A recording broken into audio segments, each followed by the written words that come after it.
नमस्कार मैत्रिणींनो, आज मी तुम्हाला कांद्याच्या पातीची सुकी भाजी ती पण माझ्या स्टाईलनं कशी बनवायची हे मी तुम्हाला सांगणार आहे या व्हिडिओमध्ये।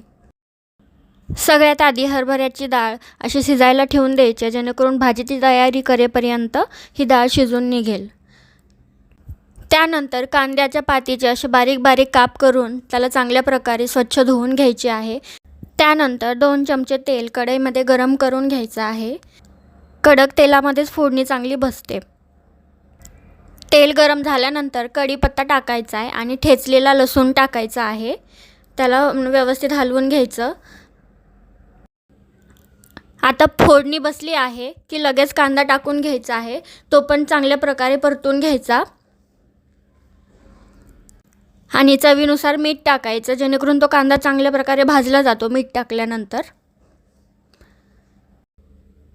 कांदा थोडासा सोनेरी कलरचा झाला की त्याच्यामध्ये हळद टाकून व्यवस्थित हलवून घ्यायचं आणि त्याच्यानंतर जिरा पावडर टाकायची। या भाजीची एक टिप म्हणजे जिरा पावडरने ही भाजी खूप टेस्टी लागते। भाजीचा गेम चेंजर म्हणून जिरा पावडर आहे। तुम्ही नक्कीच ट्राय करा एकदा आणि मला नक्कीच कमेंटमध्ये कळवा। त्यानंतर परतल्यावरती 2 चमचे तिखट टाकायचे। तुम्ही जर कमी तिखट खात असाल तर 1 चमचा टाका आणि व्यवस्थित त्याला परतून घ्या।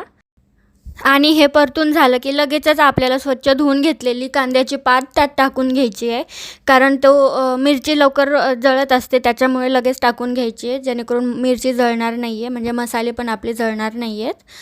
थोडी थोडी कांद्याची पात टाकून व्यवस्थित ढवळून घ्यायचं आहे। आणि ही भाजी करताना पाण्याचा अजिबात वापर करायचा नाही आहे, कारण कांद्याच्या पातीला आपोआप पाणी सुटतं। आणि नंतर शेवटचा इन्ग्रेडियंट म्हणजे आपण कापलेला टोमॅटो टाकायचा आहे, कारण मी टोमॅटो कधीच आधी टाकत नाही, नंतर टाकते, कारण तो व्यवस्थित नंतर दिसतो। आधीच टाकलं तर त्याचा कलर फेंट होतो, त्यामुळे मी शेवटीच टाकते।